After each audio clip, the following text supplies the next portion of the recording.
Hey everybody, how's it going? It's Marcos Villegas. Welcome to the Fight Hub TV live chat. Today is Monday, July 19th, 2021, and I'm being joined with the Fight Hub team, Mr. Yair Martinez and Marcus Hayes. We're going to be chatting up and talking about the undisputed fight that happened over the weekend between Jermell, Charlo, and Brian Castano. And also, guys, make sure to stick around for the full time that we have here, because we will be having a special guest. We're going to be having Josephjo Diaz on with us, I believe, at 6 o'clock. So that'll be a treat for you guys that are on here. But over the weekend, we finally got a chance to see if we can get another undisputed champion. This year, we've added a 140 undisputed champion. And salute to Edward. Thank you for the comment. And we were hoping we were going to get another one now at 154 pounds, seeing that the heavyweight undisputed fight fell through. And we don't even know if we're going to get this super middleweight undisputed fight between Canelo and Caleb Plant. The fight, we didn't get the result that we wanted. And I think the result that we wanted is we wanted an undisputed champion. Regardless of if Charlo won or Castano won, we just wanted to see a undisputed champion at 154 pounds. With that being said, though, it was a great fight. Great fight. Me and Yair were there in attendance. Both Charlo and Castano, mixed it up. Both guys had their moments, but obviously the fight is marred with a little bit of controversy. Not because of, it is in a way. Many people felt that it wasn't a draw, but I think it was more controversial because of one of the judges' scorecards. I think it was the judge Vasquez that had it like 117 to 111 for Jermell Charlo, which I believe that's like 9 rounds to 3, right, guys? Yeah. 9 rounds. Yeah. There's no way. Like, Charlo had his moments, but to give Charlo 9 rounds, it's being a little too generous there, right? When you fill out your when you fill your scorecard out in the parking lot on the way inside before you get checked by the folks that check our bags, man. I mean, that's what it seemed like. The scorecard must have been filled out much prior to the bout, because the dude just completely missed the mark. Let's to be honest, bro, this is a wonderful job to have. Could you imagine scoring fights? You guys need to get it together, man, or start giving people applications.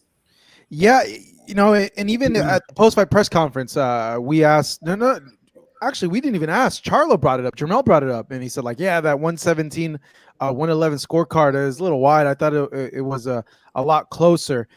He felt it was a close fight, but he felt that he won. Obviously, Brian Castano feels that he won the fight. Marcus, we saw the fight live, me and Yair, and we'll tell everybody how we felt we saw the fight. But you watching it from TV, how did you see the fight? Who did you feel had the advantage when the fight ended? Man, to be honest, like it's a trippy fight to watch. You expected fireworks. There were fireworks. Castano's offense was everything as big as it's been in other fights, except he didn't get a KO. The guy is always coming forward. He's a tough out for anybody.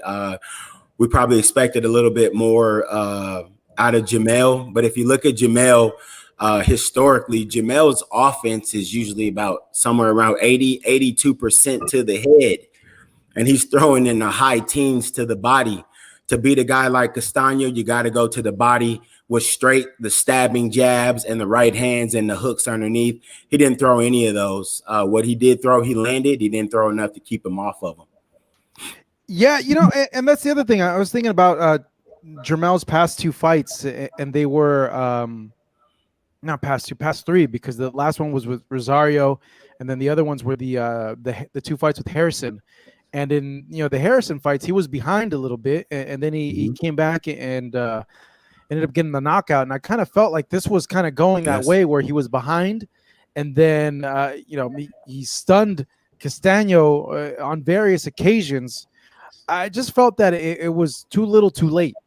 that Castano had banked already a lot of the rounds early on, and he was just a lot more active than Charlo, especially when he had Charlo against the ropes. He was really scoring it, and a lot of those close rounds, and there was a lot of close rounds, and I even put on Twitter. Absolutely. That I put out, like, even though I misspelled it, but I wrote on Twitter, like, watch, the judges are going to have it a draw, because at that point, at the end of the 12th round, I had it 7-5, and I felt that, okay, a lot of these rounds were really close, and I could see how one of them could be flipped the other way to Jermell, and I'm like, if that's the case, then yeah, we're going to have a draw, and yeah, we ended up having a draw, but I felt, in a lot of those close rounds, Castano would steal the rounds with, the last 30, 40 seconds of him either cornering Charlo or just landing punches. I felt overall he landed in those spurts enough to give him the nods in the rounds. But here's the weird thing. When you look at the fight overall and you ask yourself who did the most damage in the fight, you think, well, Charlo did, because he hurt Castano like on 2-3 occasions. He stunned him. But if you're looking at round by round by round, okay, those 3 rounds he won. The other ones, it was clear Castano. At the end of the night, I had Castano winning. I'm not in the minority with that. My scorecard was 7-5 for Castano. I just felt that he got a head start. His activity, he landed a lot more. And, in the rounds that were really, really close, I felt during those instances in the last 30, 40 seconds of those rounds, he pressed and he landed a lot better punches than Charlo did in those rounds. And, the other thing, too, is I'm just surprised that Charlo didn't throw more, to be honest. Yeah, man. And I think that the reason that he didn't throw more, man, is because when he was willing to exchange, he was receiving incoming fire. So he had to be more defensively sound, but he was defensively sound. He did look good under fire. A lot of other guys would have gotten clipped and gotten knocked out Saturday night versus Castano, man. He had fire coming out of his gloves for sure. So, I mean, he did look good on defense. And, look, it's not Charlo looking weak or, hey, Castano rose to the level and he shows that he's a champion and he deserves a rematch, period. Rafael Martinez, thank you for the super chat. He says Castano won. This is how fighters get disappointed of the sport. So back to the 7-5. Okay, so people, I heard some people say like, oh, it's a robbery. Not a robbery. 7-5 is a very close fight, and given the judges, 7-5, you have 3 of them. If one of the judges has 7-5, pretty sure that one of the other ones has it 6-6. So given that, 7-5 is a 1-round fight pretty much, so not a robbery, not a robbery. Very close fight, very competitive fight. But I felt, just given his activity, that Castano should have been given the draw. He should be undisputed right now, and it's well, in a sense, it sucks for the sport because we didn't get a definitive undisputed. Once again, we marred in controversy because of a judge. And people have been pointing on the chat that this judge, the judges weren't from Texas, which is kind of a weird thing. You're holding a fight in Texas. Why aren't you using Texas judges? Maybe it was to be fair because Charlo's from Texas, so I can see it that way. But there's no transparency. Like they never explain things like that, which only sport that they do that. And with that, Yair, man, we were there ringside. I guess, what'd you make overall of how you saw the fight? I want to go back to what you said, Marcos. I was sitting next to you, obviously, during the fight, and you had Castano up. I think we were going into the 10th round or 9th round, and you said, you know what, man, this is going to be a draw. I was like, no, this cannot be no draw. This is not going to be a draw. There's going to be a clear winner. And you were like, nope, this is going to be a draw. Just wait. And when I remember going towards the back where once they're about to announce the card, when they say split decision, I was like, yeah, this is going to be a draw. Yeah, I said that because I've seen so many fights that have been like that. Well, one, there was a lot of, I think there was like 2 or 3 really close rounds that I felt neither guy really did anything impactful. And then, I went back to like, well, who did more to win the round? And I'm like, well, Castano did. He was coming forward, throwing punches and putting Charlo in positions that he didn't want to be in. And that's ring generalship. He's dictating the space, the real estate of the fight. And I'm like, okay, well, I'm going to give the nod to Castano in those rounds. But having seen like that style of fights like plenty of times before, I just kind of had a feeling like, okay, one of these judges are going to have it a draw watch. Like one is going to give it to Castano, one's going to give it to Charlo because they're going to put that Charlo landed these big punches that hurt Castano, which now I see the reasoning behind that, the damaging punches. And then the other one that was a draw, and then the guy that had it like super wide. Yeah, and one of the things that stood out from me when I was looking at the numbers that it say Castano landed over 41% of his power, or landed 173 punches on Charlo. That's the most ever anybody has landed on Charlo. So I guess that's why a lot of fans are also upset, because they did see that, and we did see that being ringside, that Castano was landing a lot of punches that we didn't expect that were going to go in. But I guess what the judges saw was going towards the rounds. There were some rounds that Charlo was just throwing those power punches, landing a lot. So maybe that's what the judges really stood out the most. But I mean, I'm happy with the draw. I'm happy with the draw. It's fair to say, just because like there were some rounds that I would tell you, Marcos, I think Castano's taking this round. He's like, nope. Charlo hurt him on this one. I was like, oh yeah, you're right. Yeah. That was one round that I remember. Yeah, you told there was at least there was like 2 or 3 max that I told you. Not, I think this was Castano, and you were like, no. Look what happened at this round. He hurt him. Like, oh yeah, you're right. And then there was other rounds that Castano was doing the damage when he had him on the ropes, and I said that definitely is for Castano. That is. Then I was like, so 6-6 is fair. I believe 6. Well, it's a close fight. That's what. It's a very close fight. There was these 2 rounds that we could have been like, I'm okay. Like, no, I have a hard trouble. I honestly really think Castano won. Like, let me rephrase that. I could see how they came up with a draw. Okay, but me personally, I felt that Castano won. Hurricane Hank says, what about the 10-8 round? I think one of the judges gave a 10-8 round, right? I didn't. Yeah, I think it was Steve Weisfeld that gave a 10-8 round where he had buzzed Castano. And DSV Co. Thank you for the super chat. We'll get to that right now. But yeah, from what I was taught and told from Steve Farhood, because Steve Farhood really taught me a lot about scoring fights for TV.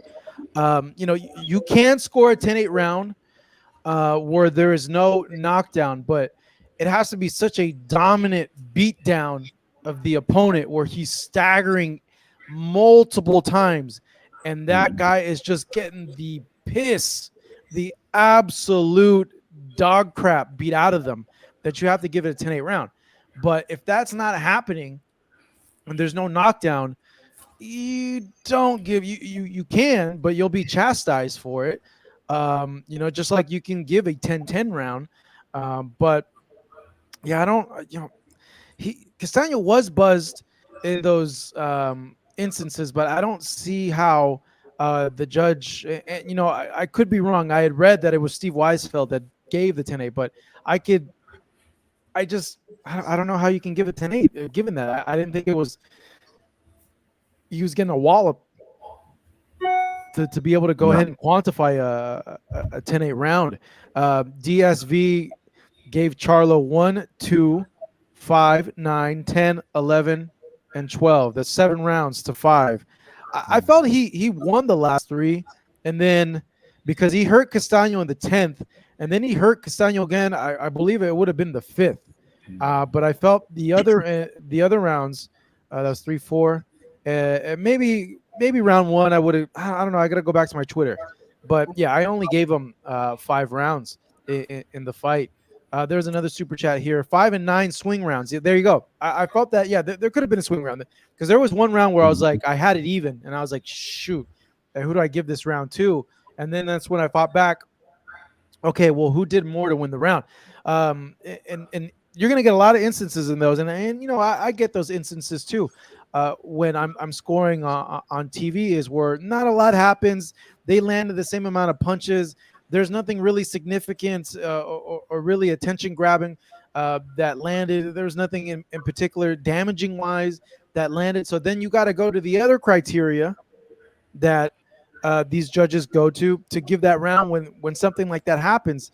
The easiest way that I was taught for me was when it's super close like that, you got to go think, okay, who did the most to win that round? And that's when the other criteria comes in: the ring generalship, defense, all those things. And activity doesn't always win you rounds. You got to be effective with the activity. I'm going to get the exact. And this is, according to the WBC, because that's the training that I had with them. They call it 3D judging, and it's damage, domination, and disruption. So damage, obviously, knock down, you're staggering your opponent, you're snapping the opponent's head back, body blows that significantly slow the opponent down. If it's an even fight, like I was saying, a lot of those rounds were, and there's nothing significant that's landing, then you look for domination.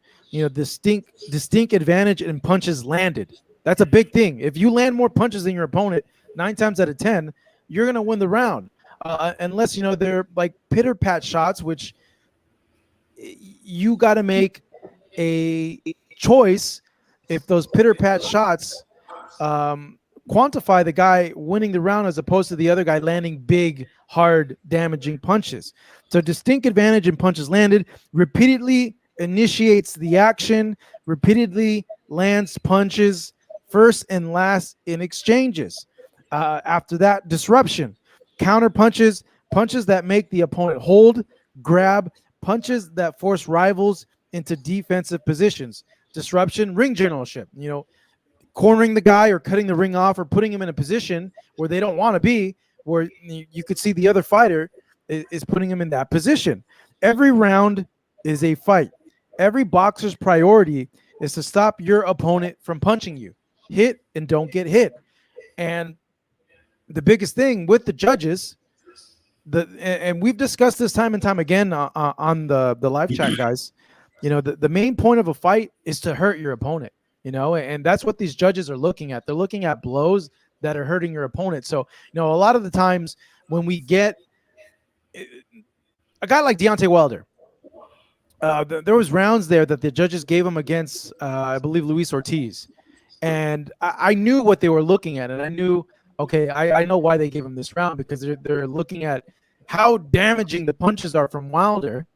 And they're like, well, Ortiz, these are just point shots. They're not as effective as Wilder's bombs, because Wilder landed, these 4 bombs in this round, and it really freaking shook up Luis Ortiz. And they gave him that round. So that's what they go ahead and look at criteria-wise, and that's what was taught to us in the WBC judging certification program that they put their judges to as well. I mean, man, I feel like, Charlo gave up action against Castano on the ropes. I felt like he went to the ropes willingly at times, and at other times he did not. I know that there was a couple of different rounds where he took some pretty big shots, starting off in the 3rd round. He took the exchange hooks several times on the ropes, and he ended up getting caught with one. They exchanged again. He came back around and got hit more solidly with the other one. And everybody says, oh, and then that's when they say his knees buckled. But if you go back and look at the fight, man, I'll just challenge you just to go back and look at it. What happened was when he took that second hook, he showed hyper defensive responsibility. That dip that he did was on his own volition. He did not, that wasn't a lose yourself moment. That was hyper defense by him. And it happened a couple of different times during the fight. I know that a lot of people are looking for him to get buzzed and dazed. He did take some solid punches. He didn't look ever to lose his eyes or to lose his legs. Castano landed solid punches, but I don't think that he really hurt Charlo badly. Yeah, this guy right here is mentioning the flurries on the ropes. He missed a lot of punches. Yeah, he missed a lot of punches, but he landed a lot more punches. He landed a lot more punches though. He landed. If you look at the punch stats, he outworked him. He outlanded by like 23 punches though, wasn't it? Yair, it was somewhere around that area. Yeah, 22 punches. It was like 23 total punches. So look at the punches landed. Yeah, the punches landed. He did land more, Hank. Yeah, but it's a close fight. 23 punches more. That's an indication of it's a really close fight. If it's something where it was like 30, 40 punches more, then 23 punches. That's in the realm of it being an extremely close fight. At the post-fight press conference, they mentioned rematch, but then I kind of I took away from it like they're not sure because of the sanctioning bodies, because of the mandatories that they have to go through. And I just kind of left there like, what the heck? Like, why are they not pushing for immediate, rematch? And I just kind of left there scratching my head. Oh, God. Yeah, I know, right? But regardless if we don't get the rematch, one thing that we can say that Castano's obviously stock went up and something that we would love to see because Castano's been on the radar, but now this fight really exploded him. Although we saw that he got buckled a couple of times, but even there was an instance, Marcos, when he got buckled on the ropes, and even those, Charlo was trying to land those punches, those hard punches. He had his marbles too.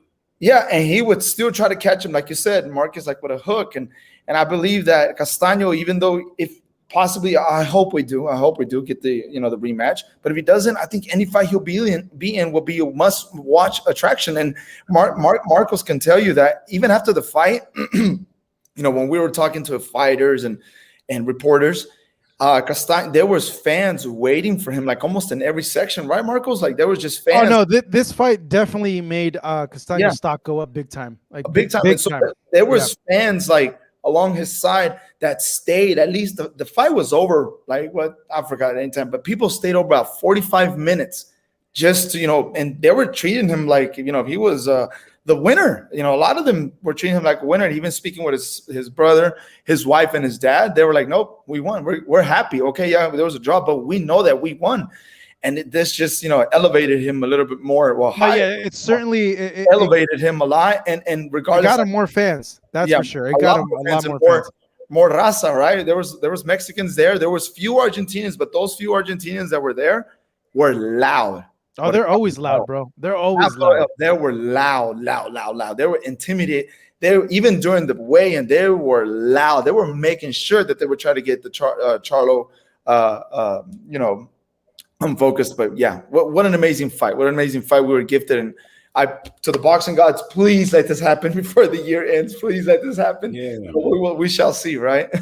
Yeah, no. If you ever been to a fight with an Argentine fighter, and that Argentine fighter actually has like a good fan base, they're loud. And if you see the Argentine fans for like soccer, aka football, or any other sports, they get very lively. Like I mentioned to you guys, we're gonna have a special guest here today with us, and now joining us, Mr. Josephjo Diaz, fresh off of his win against Javier Fortuna. Jojo, man, welcome to the live chat. Hey, what's going on, guys? How you guys doing? Great, man. What's up, Jojo, broski? Everything's good, man. Just recovering. I had a couple of injuries from the fight, my cut, a little hand injury. So I'm just relaxing, making sure that my body's getting back to normal so I could go ham and get this Devin Haney fight and train harder than I did my last fight, man, because I really – that's the fight that I'm happy. Oh, no. There we go. We got you back. I think we lost you for a little. There we go. We got you back, Jojo. Yeah. Okay, yeah, the Devin Haney fight, that's the fight that I'm really, really pushing forward right now, man. Like I said, I'm the type of person that wants to challenge myself and wants to fight the best fighters. And I know that Devin Haney is an up-and-coming fighter that has a lot of respect and that has, a lot of people behind him. And I'm willing to take on that challenge. And I know for a fact that I'm going to beat him, man. I don't think he has the experience. I don't think he's shared the ring with the knowledge that I have shared that ring with. And I think that that's going to be one of the key factors to my victory. Before we step on that, your performance, we just got to ask you, we've been discussing it for like half an hour now about this Charlo Castano fight. Did you see it, Jojo? And if you did, who'd you think won the fight? Man, I actually didn't see it. I watched a couple of highlights of it, but I didn't actually see the actual fight. I was in Phoenix, Arizona for the NBA Finals game, man. So I was nice. Yeah. Cool. Well, You're relaxing and enjoying your time off. Yeah, let's get to your fight, man. You mentioned the cut in the hand. How bad is the cut? It's not like the Tevin Farmer fight.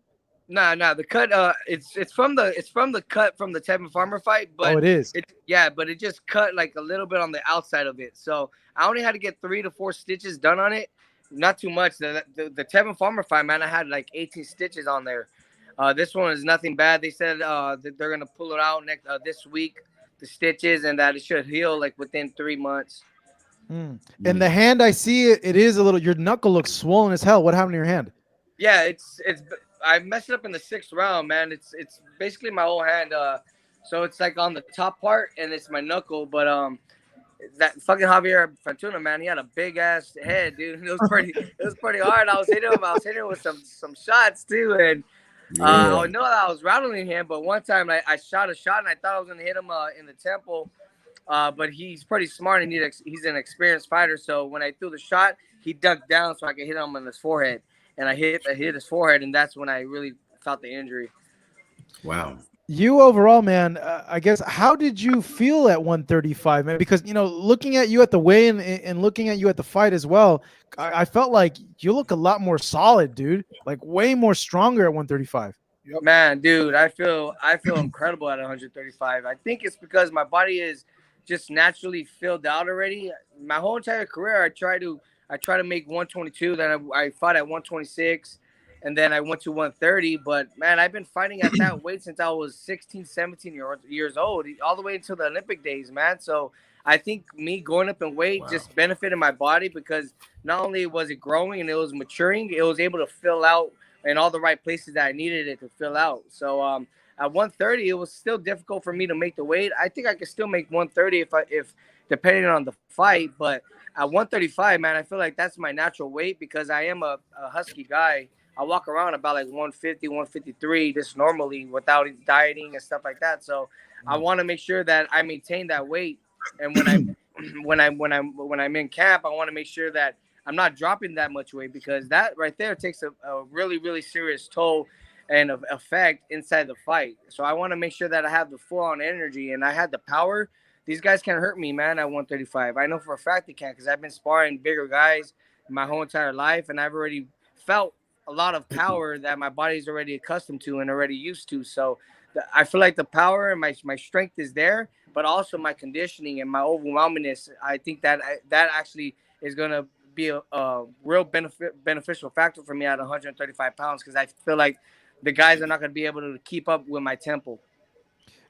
So given that, what keeps you at 130? Like, what fight is there that will keep you at 130? Because it sounds like you want to stay at 135.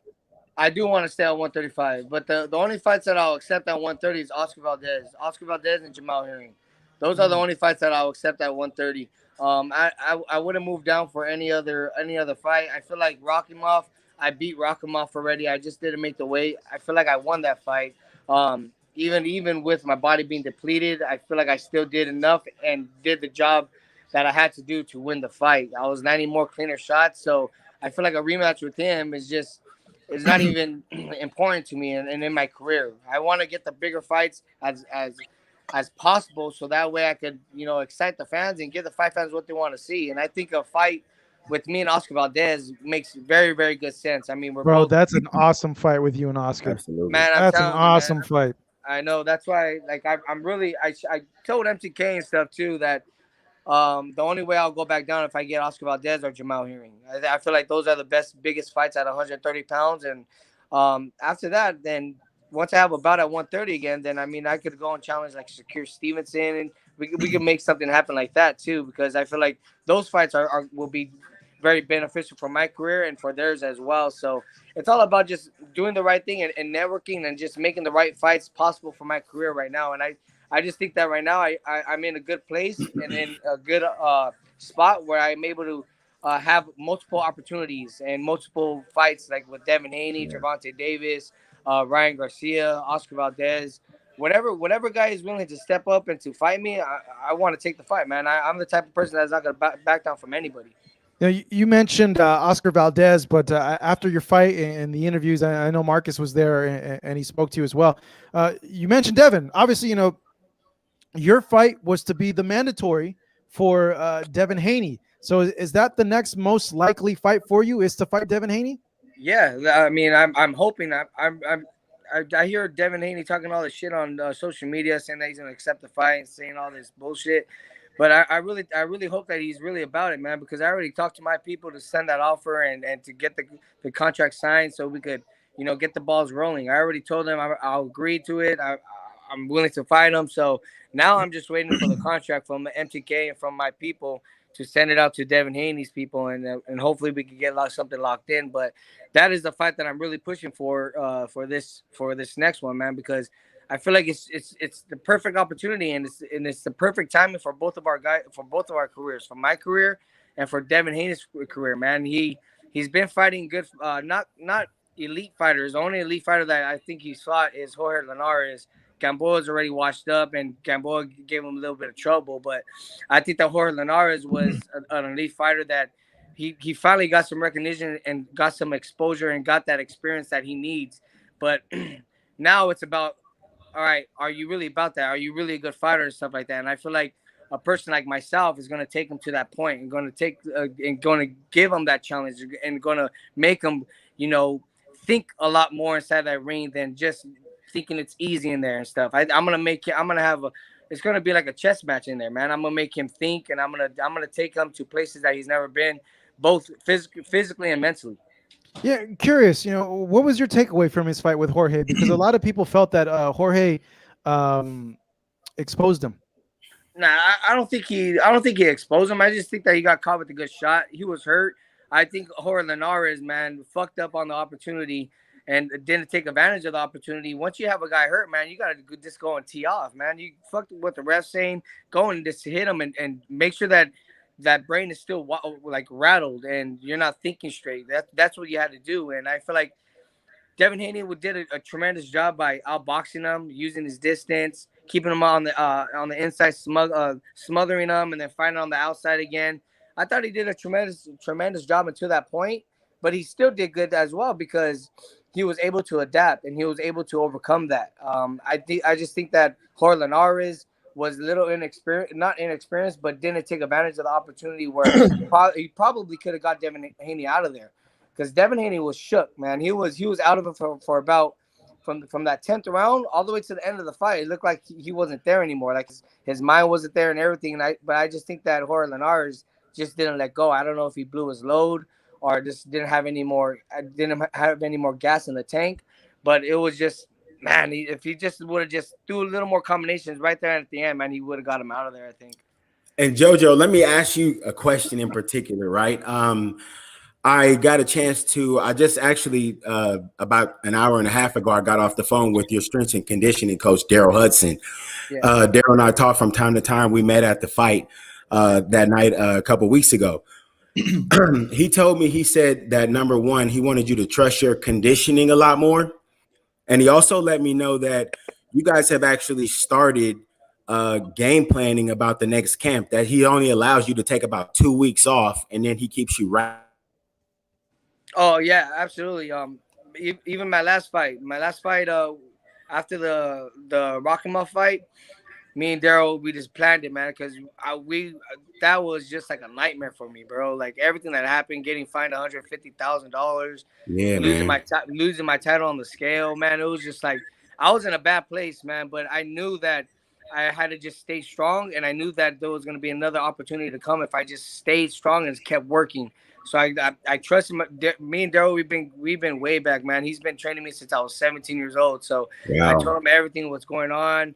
He was like, man, let's just keep focused. Let's just go back to work. So right away, man, a lot of people that don't know this, but I had about like a 4 to 5 month training camp for getting ready for Javier Fortuna, because I wasn't like training hard in the boxing gym, but I was making sure that I was getting my body right just physically to make that attempt at 135, because I knew that there might be an opportunity for me to fight at 135 or 130. So I wanted to make sure that we were getting everything right. And that's what we did.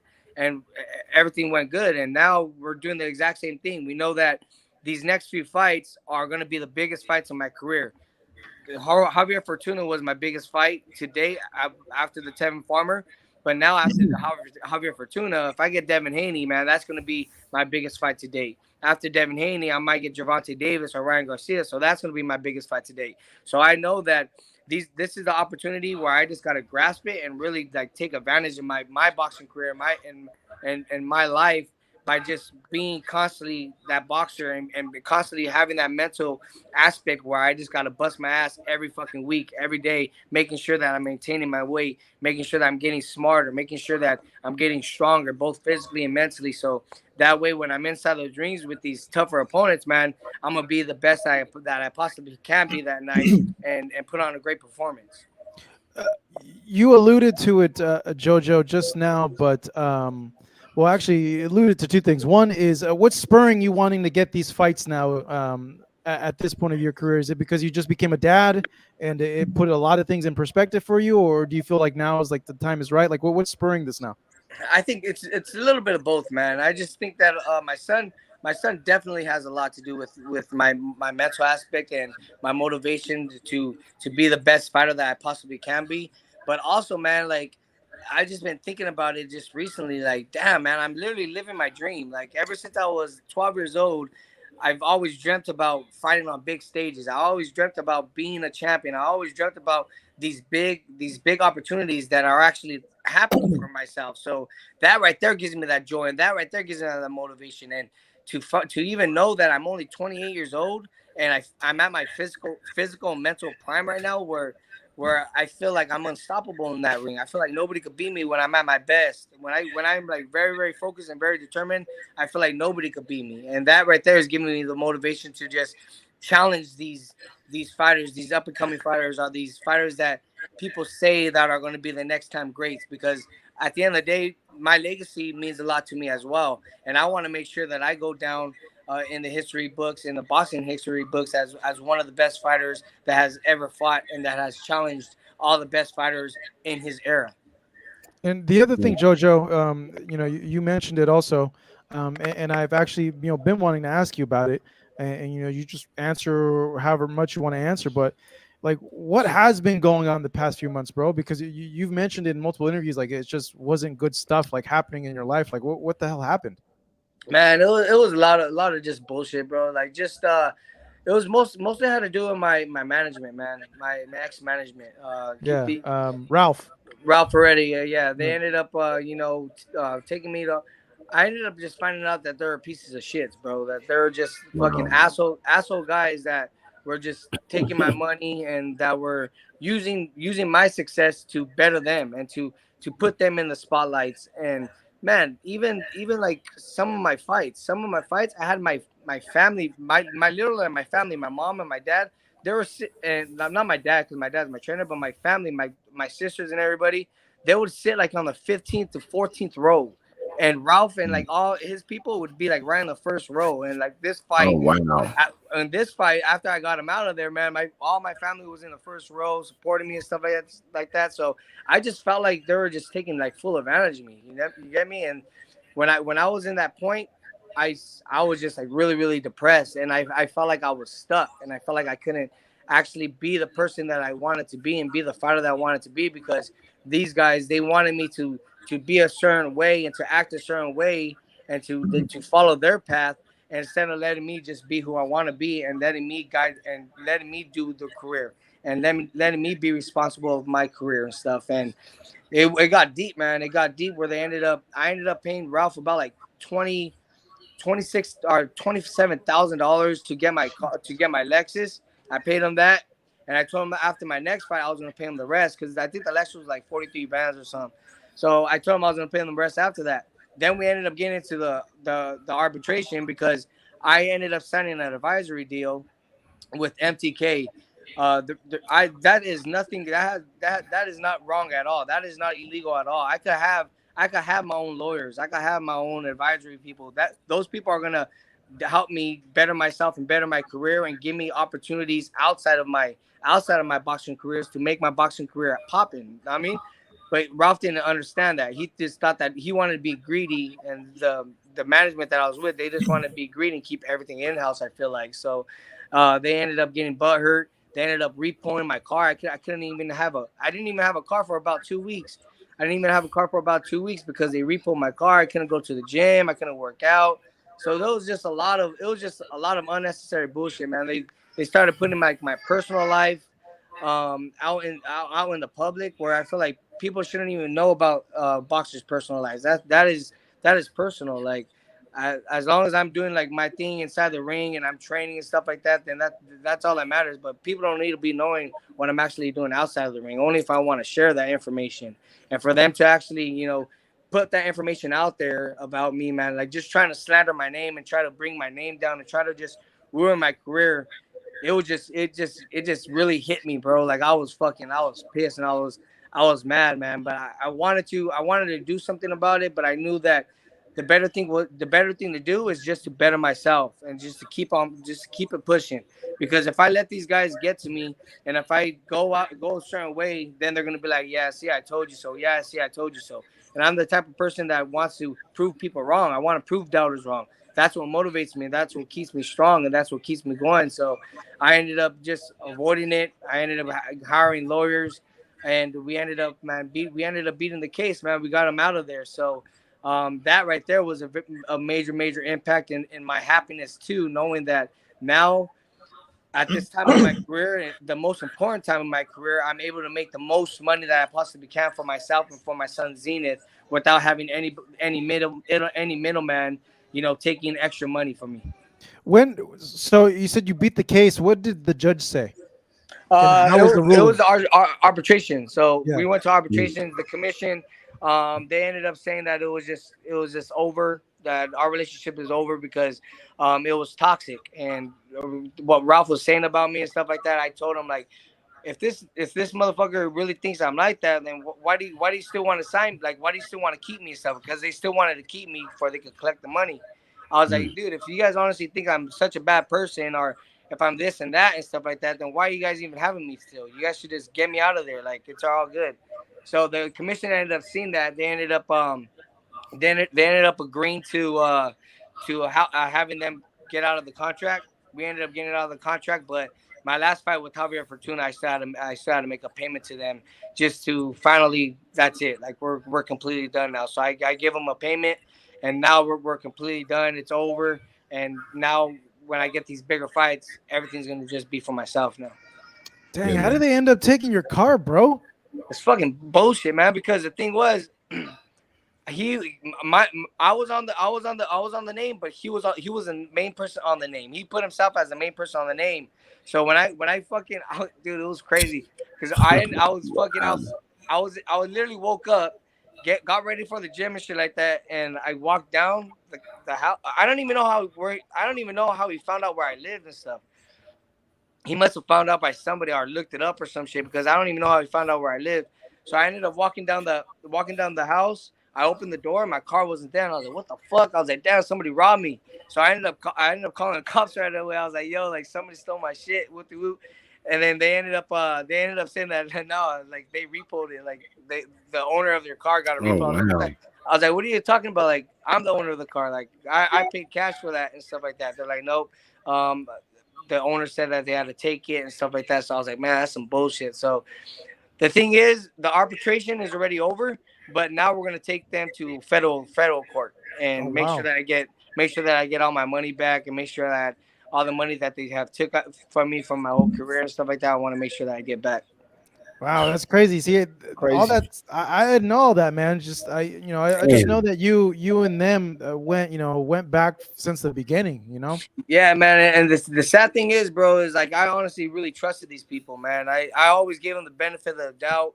I always, like, let them slide, dude. And I feel like I did that too much, to the point where they were like taking advantage, and they thought that they could take advantage of me, and they always thought that I was always just gonna be there, to the point where I was just like, man, like, enough's enough, dude. Like, I'm not happy with my career. I should be happy, man, especially if I'm living my dream and I'm doing everything for myself, training hard, doing all the stuff, putting all the work in, sacrificing my life.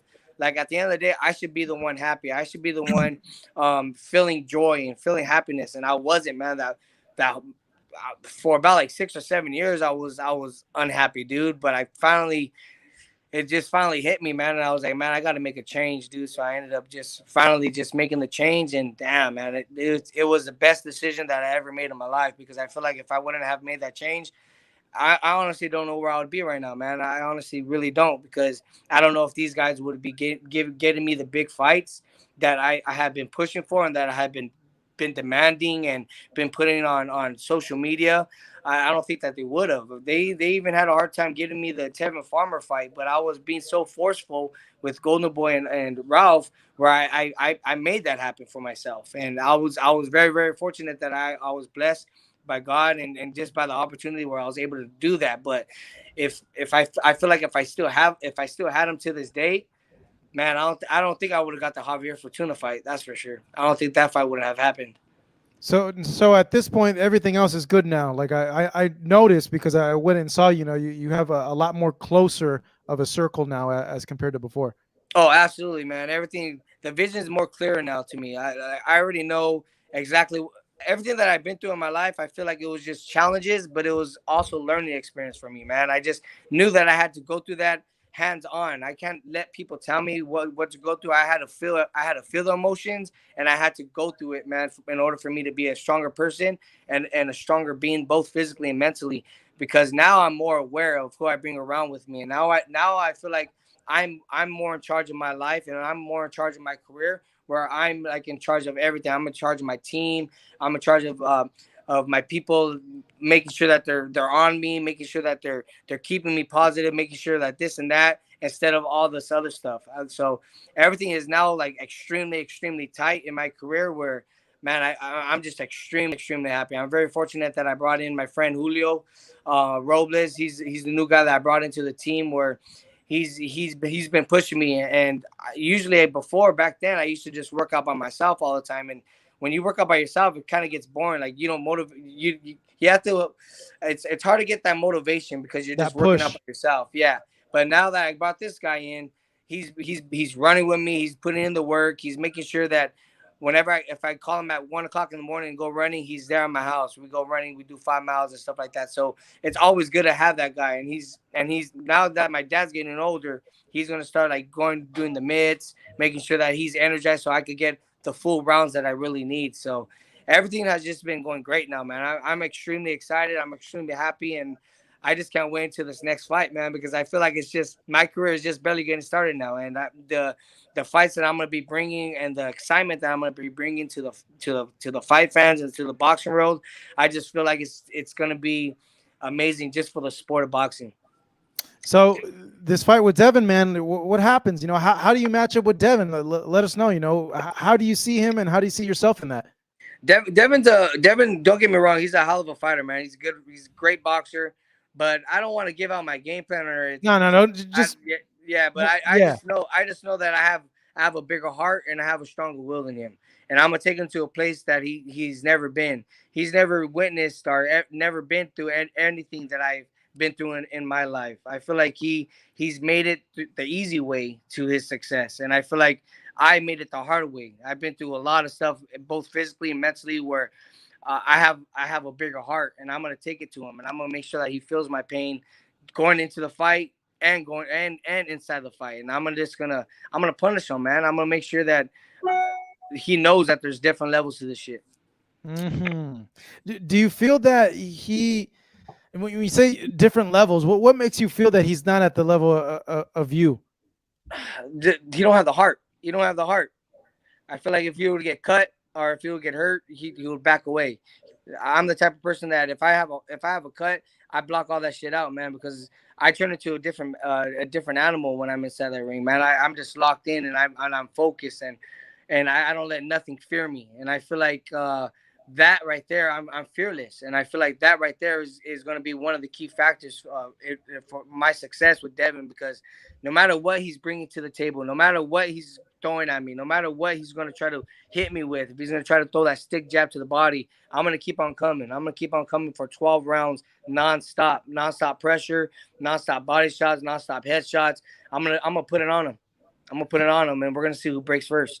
Is there, I guess, given from what you've seen in his fights, like what have you seen there that makes you feel that if he does get a cut or does get hurt, that like he won't bite down? Like, is there something that sticks out to you, or it's just like a gut feeling on your end? Nah, I mean, when you're a fighter, man, you can see little flaws that fighters have and stuff, and you can see like when I watch fights and stuff, I see when somebody gets hurt, or I see when somebody like if they got caught with a good shot, but it don't look like it was a good shot. I was like, man, like that motherfucker hurt. Like I know, and you could tell like they're backpedaling or they're trying to adjust and act like nothing happened and stuff like that. So I've seen a couple of fights of Devin Haney, and I've seen a couple of those opportunities where if I see that shit, I'm gonna go after it.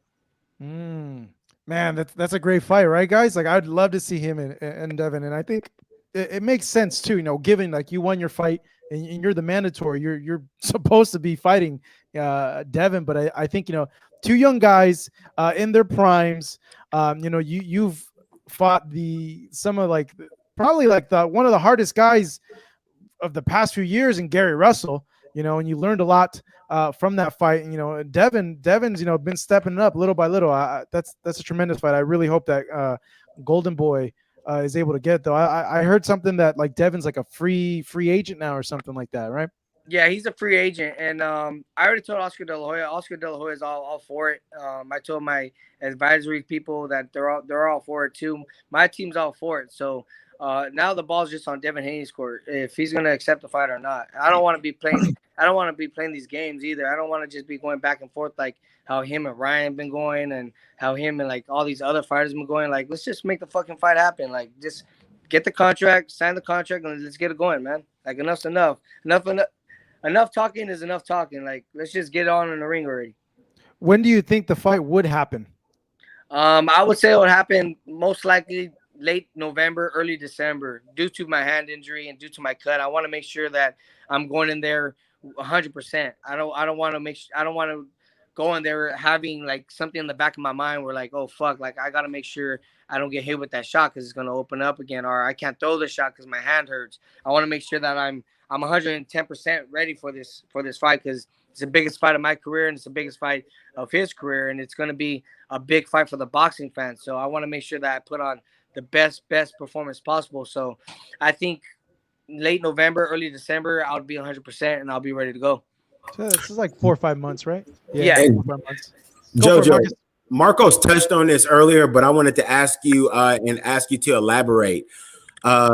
We all know, those of us that are in the boxing world, that Devin Haney and Gary Russell Jr. had a go back and forth a couple of months ago. They were going back and forth with each other. How did your fight with Gary Russell Jr. prepare you for a potential showdown with Devin Haney? What does Gary Russell Jr. do better than Devin Haney does? First of all, man, he's the fastest fucking person I've ever seen in my whole entire life, that I ever fought in my whole entire life, man. His hand speed is crazy. Also, I just feel like there was a lot of factors in that fight that paid off for Gary Russell. I feel like he was a lot faster. He didn't have that much pop in his shots where like that could phase me, but the referee had a lot to do with it as well. I feel like when I was inside the pocket in the first couple of rounds, I was landing some good body blows. The referee was letting me fight on the inside. If you go back and watch the fight later on, like in the 4th, 5th, all the way to the end of the fight, right when I would get on the inside with Gary Russell Jr., the referee would separate us. Though he wouldn't let me throw any body shots. He wouldn't let me dictate the pace. He wouldn't let us fight on the inside. He would separate us right away, so that way Gary Russell Jr. could establish his jab again and fight me on the outside and keep that speed and keep that momentum, because that's what Gary Russell does. He's the type of fighter that wants you to just be on the back foot and be always alert just mentally, because he's putting a lot of hands on you. They're not hard, or they're crisp, but they're not hard. But he just sets you up, and then right when you open up, that's when he lands that hook, and that's when he tries to knock you out with that hook. But I just feel like there was a lot of factors in that fight where I feel like if there was different outcomes in it, it would have been a different story. But like I said, it was a learning experience for me, because it made me learn that no matter what, I got to take more risks in there, especially due to opportunities, man. Like, that was for the WBC title at 126 pounds, man. I should have took more risks in there. I feel like I was blocking way too much. I didn't open up as much as I should have. I didn't take a lot of risk in that fight where I think if I would have, it would have been a different story. So that made me mature a lot more, and that made me understand that now, okay, every single fight is an important fight where no matter what, no matter how I'm feeling in there, I know that I got to come out on top, and I know that I got to win. Like, even if I'm feeling hurt and stuff like that, or if I'm feeling tired or fatigued, I know that this is all that I trained for, and this is everything. This is everything for me right now. So I'm living in the moment. I got to grasp this opportunity and do what I got to do. Now, someone here on the fan chat asked if you would want a rematch with Gary, or do you see that ever happening in the future? I think it will, man. I honestly think it will. I would love to fight Gary Russell again, maybe at 135 pounds, because he's planning on moving up too. Because I don't think nobody wants to fight him at 126 pounds. So if Gary Russell, yeah, you were like one of the only guys that was like willing to fight him. Yeah, exactly, yeah. Man. I don't think nobody wants to fight him anymore because, like I said, he's smart. And he knows when to slam his shots in. Like, right when he sees you opening up, that's when he slams his fucking hook in because he's so quick and that shot's going to land. So right when you try to open up, that's when he lands his shot, man. And that's when you could seriously get hurt. Jojo, first of all, congratulations on the big win a few weeks ago. Great performance. You know, we all enjoyed it. You know, we saw another fight. You know, your heart was there. You know, a lot of people are asking, even the fans here on the chat are asking about Gervonta Tank Davis. Obviously, that would be a fight that could be in, 3 different weight classes, 130, 135, 140. Would that be a fight that would be interesting for you if that Devin Haney doesn't come around, and what weight class? Oh, absolutely. I mean, I would love to fight. I would love to fight Tank Davis, man. I feel like me and Tank Davis is a pay-per-view fight, man. I feel like it's a fight where it'll be like an Oscar De La Hoya, Floyd Mayweather type fight. I think that we'll both bring. Not even that, man. I feel like it'll be like a Shane Mosley, Oscar De La Hoya, because of just like the excitement and just of like the nonstop punching and the pressure that Gervonta brings and the pressure that I bring. I think it'll just be a toe-to-toe fight. I think it'll be a very, very exciting fight. I'll be willing to fight because Gervonta, he's a little guy like me. He's small, but he's stocky, and he's pretty stocky. So if he wants to fight at 140 or if he wants to fight at 135 or 130, I'll be willing to fluctuate whatever way he wants because we're both the same size. It's not like he has any advantage over me because we both are the same size. So I think that that's a fight that is very intriguing. And if the opportunity presents itself, if Devin Haney don't want to fight or if something so happens where the fight is not going to be made, of course I'll be pushing for another big fight in like Gervonta Davis or Ryan Garcia or something like that. Yeah. You know, going back to the fight versus Mario Barrios, obviously we saw that, Gervonta won with a outstanding knockout. Was there some, can you assess the fight for us and tell us what you saw in Gervonta? You could say, hey, these were the little problems that I could see that I could take advantage, if the possibility to meet Gervonta Tank Davis.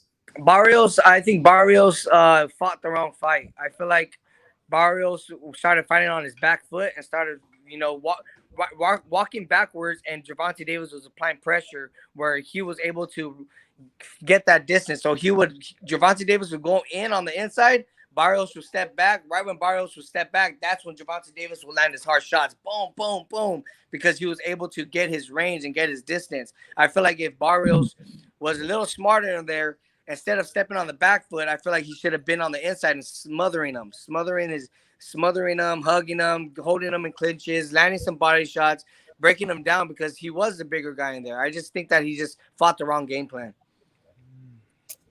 Thank you, Jojo. Good stuff, Jojo. Hey, man, thank you so much for joining with us, Jojo. Really appreciate it, bro. From here on out, man, what do? You just chill, relax, and then you get right into camp and hope you get that fight, right? Yeah, man. So right now I'm just chilling. This whole week I'm just chilling right now. I'm still running about 5 miles a day. But right now I'm just resting, letting my body recover, enjoying my time with my son. I might take him to Disneyland this weekend and just enjoying stuff, man. And then next week, that's when I'm going to start going hard with Daryl Hudson. And then hopefully we get that contract by next week where I could have like a solid 10-week training camp. And then that's when I'll go away, get a house, and just have my whole team there and just get to fucking work. Nice. And Jojo, with the platform right now, if you had anything to say to Devin Haney and his team about the upcoming bout, here's your chance. What would you say? Devin Haney, come on, man. Let's make this fucking fight happen. I know the fight fans, I want it. I hope that you want it truly. Let's make this fight happen for the fight fans and let's get it going, man. Let's showcase to the world who we are and let's give these fight fans an entertaining fight. Let's go. Let's make it happen. There you go. Those are the words of Josephjo Diaz speaking to us after his win over Javier Fortuna, where he became the WBC interim lightweight champion, looking for a fight with Devin Haney by October, November, December of this year. Jojo, man, hey, thank you so much, bro. Always great chatting with you. Thank you. Likewise, Thank you, man. You guys Jojo. be Thank you safe. so God bless. much. Good seeing you guys. All right, All right. Jojo. We see you at the gym, bro. Man, I Good love stuff. his confidence. I just I love mess with Jojo, homie. I love his confidence. I love how he just comes out. I love how he's just and it's like what you said, Marcos. Going back, you said nobody wanted to fight Gary Russell. No. Yeah, And no one, but Jojo did. Javier Fortuna was, it's a tough fight. He stepped up. I want Devin. I want Tank. I want all these fighters. So there's a page in the in the notebook that people some fighters could take from Jojo, because he's just like, hey, right now, let's do it. Well, So my thing, the other thing too is how we said that he was having a hard time with the farmer fight, but he really pushed for it and he got it, which takes me back to like, a lot of people say if a fighter really wants a fight with another fighter, it'll happen. They'll make it. So, we'll just leave you with that in terms of why sometimes fights don't get made. If a fighter really wants a fight, it's going to happen, because at the end of the day, this is something that I was told very early on in the game. The promoters, the managers work for the fighters. Like, the fighters are the bosses. And if they want, they could be like, I want to fight this guy. And they'll be like, oh, different promoter, da-da-da. And they'd be like, I don't give a crap. Make it work. Make it happen. I want to fight this guy. And it happens.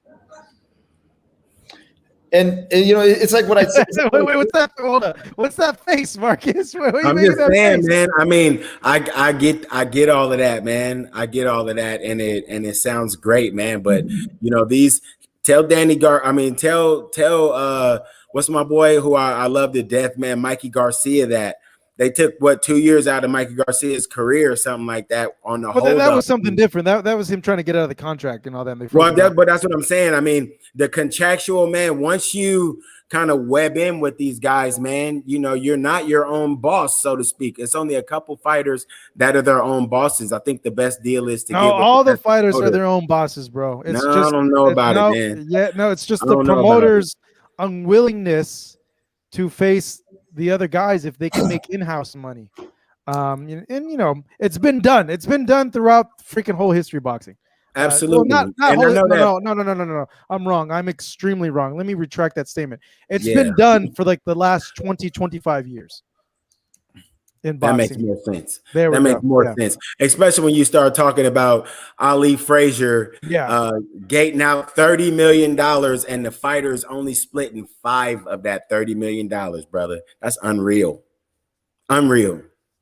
Well, what a lot of people don't know too is the cable operators take a big chunk of the pay-per-view. They take like half. A lot of people don't know that because obviously they're the ones distributing the pay-per-view. I don't know how they brokered out that deal, but whoever did that negotiation, man, I want them on my team negotiating deals. Shoot. Absolutely. Seriously. That's nuts, right? They take half of the revenue from the pay-per-view. That's crazy. It's insane, man. Yeah, it's a ton. But, a lot of people on the chat have mentioned, who could be next for Castano and Charlo. I don't want to see anybody but the rematch, to be honest. Like, I think they have unfinished business, and I think, gotta happen. How are you gonna skip an undisputed fight, man? How are you gonna skip out on that? I really hope that they don't skip the undisputed bout, man. I mean, for me personally, I have zero interest in seeing either of them. Oh, let me back up on that for a second. I have no real interest in seeing them immediately fight anybody but each other, or if Crawford up, then I'd watch either of them. Bro, listen. All of this, there's a lot of, look, you're saying no. Listen, I'm telling you, I can smell a Crawford and Jermell fight happening here in the future, in the next year and a half or so. The way that these guys have been going back and forth, and you can look and probably say, no, it's the Top Rank thing.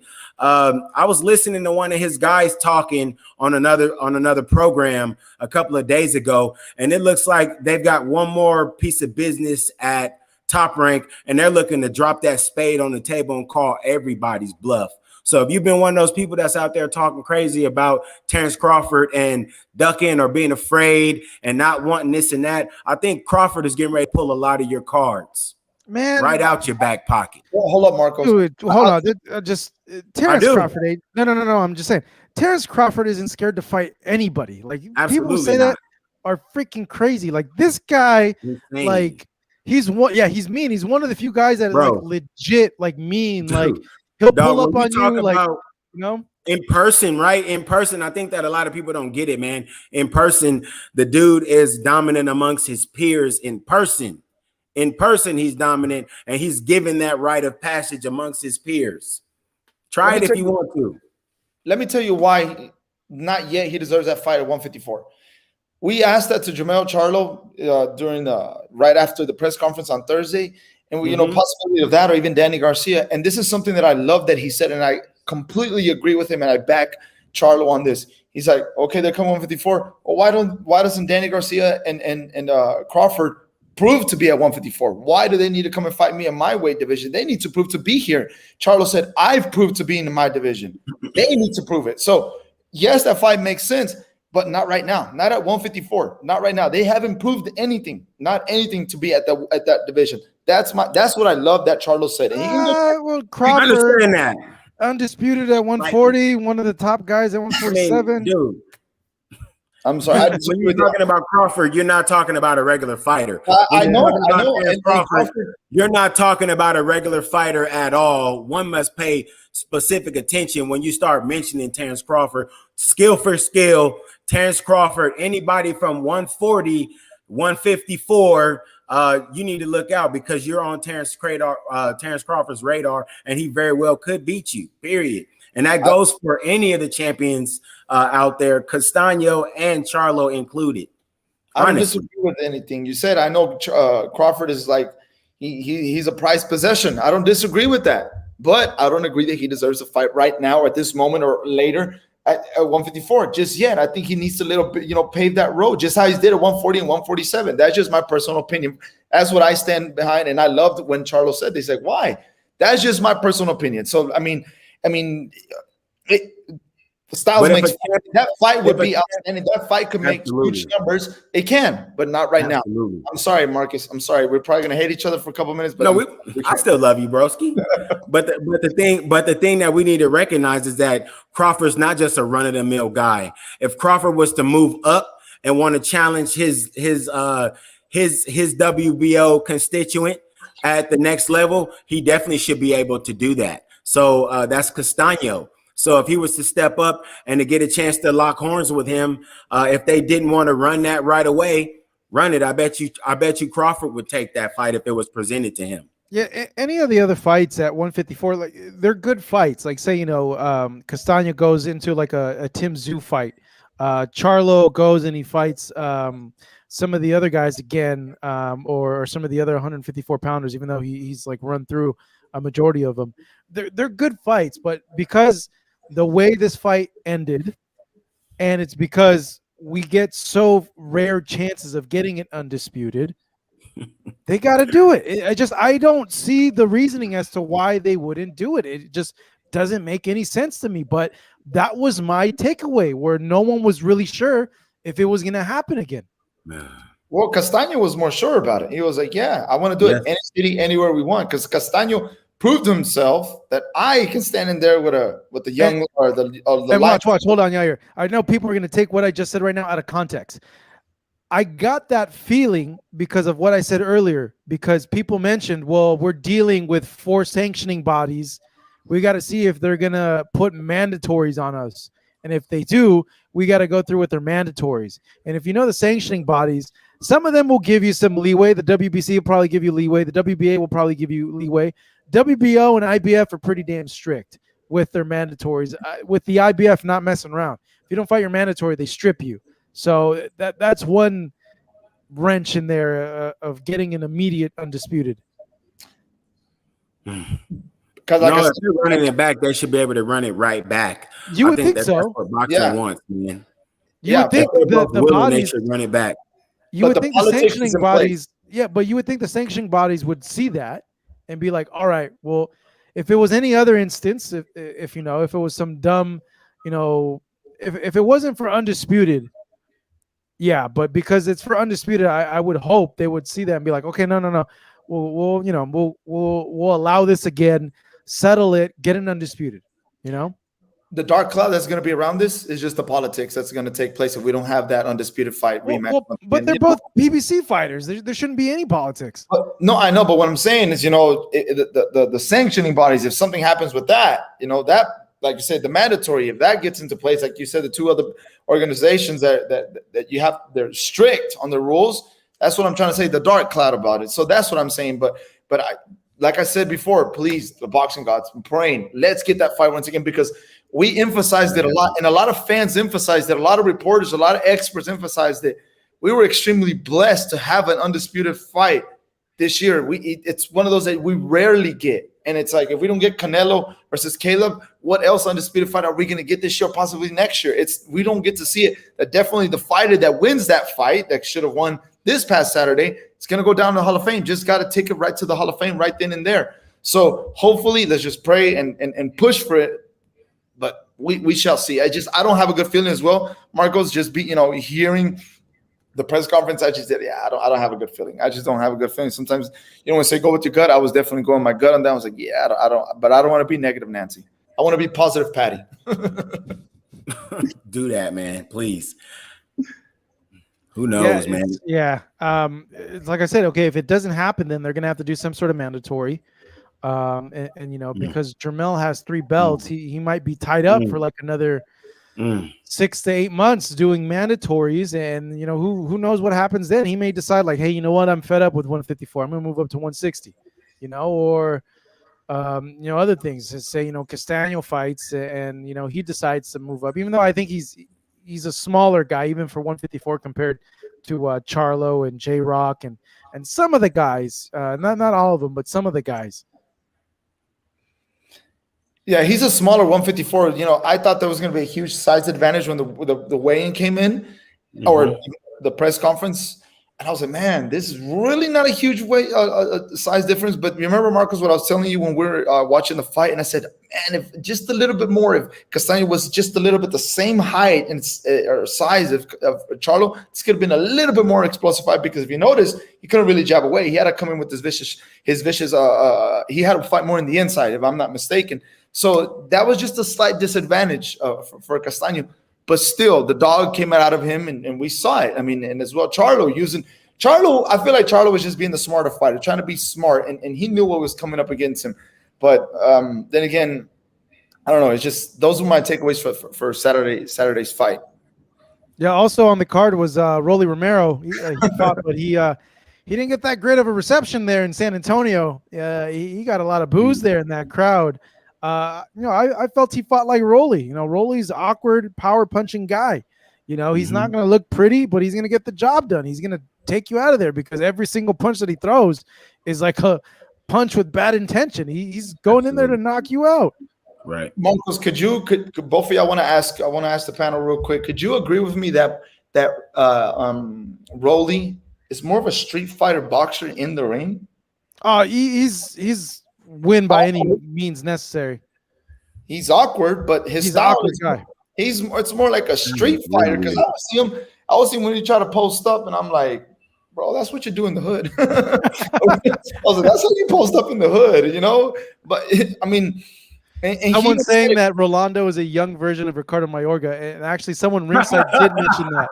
That he fights like Mayorga. But Mayorga. Simply look at him when he's on the mitts. Just simply look when he's on the mitts. You can see, you can study a fighter when they're in the mitts. You can study so much when they're in the mitts, even though some coaches would say you can do anything on the mitts and I can make you look fast, I can make you look strong. But you can also study a fighter of how slightly they probably bring down their hands, their guard. How do they punch? How do they turn their wrist, everything. But you can see, and even when he threw his uppercuts, how he drops his left hand a lot, and he just rams it in there. He does have power. He does have a lot of power for his division. And, he's obviously big too. He has, yeah. So calling that Tank Davis fight, that would be a fight I would love to see. And that fight could also be obviously be a pay-per-view fight, just because both like to talk a lot of smack. And And I I don't think Rolly name wise is there yet for a pay-per-view with Tank. Mm-mm. Even though it would be a great fight, I think they're looking at guys that have a little bit bigger of a name. He's still But Ryan, getting his name out Rolly there. and Ryan are more Yeah. appropriate at Yeah. this time, considering the fact that Ryan sort of had, let's face it, with Ryan dropping out of this bout, Ryan kind of stepped back a little bit, unfortunately, and he kind of needs to get back into the flow of things. He was having a good pace and fighting regularly, but this kind of dropping out and then the deal with knowing what the reasoning behind the dropout, he definitely has to take something to get back in. I think it would be a good comeback fight for Ryan if they would have run it with Rolly or let him get another fight and then fight Rolly. But definitely think that he needs to go through Rolly prior to locking horns with Tank. Yeah, there's a lot of bad blood there between Ryan and Rolly, and I do kind of see Absolutely. that like an Oscar De La Hoya Mayorga type fight where there's a lot of animosity there between the two. Yeah, they don't like each other. When you Yeah, mention Ryan and Rolly, Rolly's always got that kind of look on his face. Yeah, you're He's doing got it look right on now. his face like,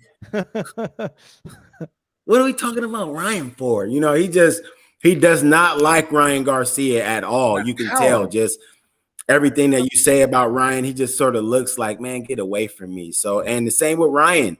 Ryan doesn't seem to be too thrilled when you bring Rolly's name up. So he gets real quick and, real witty when Rolly's name is brought up. That'd be a great promotion, man, and a good fight. Yeah, I would know, definitely. Hey, I'm sad that there's no boxing this weekend. One of the rare things, we were supposed to get Wilder versus Fury. That got canceled. Pushed back to, I believe, October 9th, I think they said? October 9th. Yeah. Rematch for Wu-Tang. Shout out to Wu-Tang. I've been waiting to say this. Rematch scheduled on October 9th.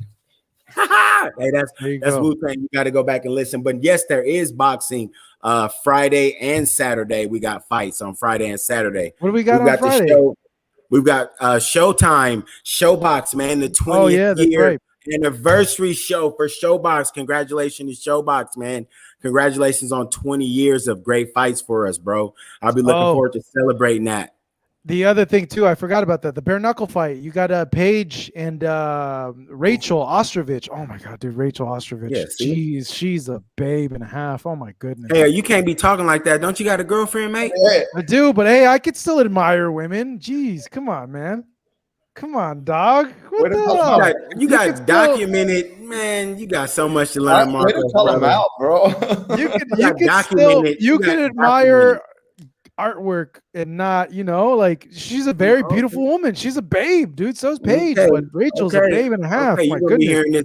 You're gonna be hearing this broadcast in 2037. Oh, Jesus. I'm probably gonna get a text. I'm probably gonna get a text later on. Hey, you're talking about a little bit later about how you thought. No, and then hey, man, on the 24th, bro, you got Joe Joyce and Carlos Takam fighting also. So no. Isn't it this week? Yeah, it is this weekend. 24th. That's on the 24th. Okay, there we go. That's at Wembley, right? Marcos was a little bit sidetracked because the whole focus was just on the Wilder Fury. That's all we were looking forward to. That's the fight that we all wanted. That's why he's got us. That's why he's got us. And then on the 31st, we have a Fox show, but it's no one. Some of your guys' comments is hilarious. I know, right? Yeah, I think Vito Milanecki and Gerald Washington is fighting Michael Coffey on Fox. I'm actually scoring that for the telecast, but here we go. All right, you guys, that's it. That's the Fight Up TV live chat for this Monday. We will be back next Monday, same time, same place, same channel. For Yair and Marcus, I am Marcos Villegas. Thank you guys for watching. Let's go ahead and get one more round of likes, everybody. This is the first time you're watching. Please subscribe to the channel. Oh, yeah, that's right. We relaunched our Spanish channel. Yep. So if you guys want Spanish-only content, subscribe to Fight Up TV Español. Please help us out. Everything Spanish content as well. And that's about it, guys. There we go. We'll tune in with you guys next week. Thank you so much. Really appreciate it. Have a great rest of your week, guys. Peace out, everybody.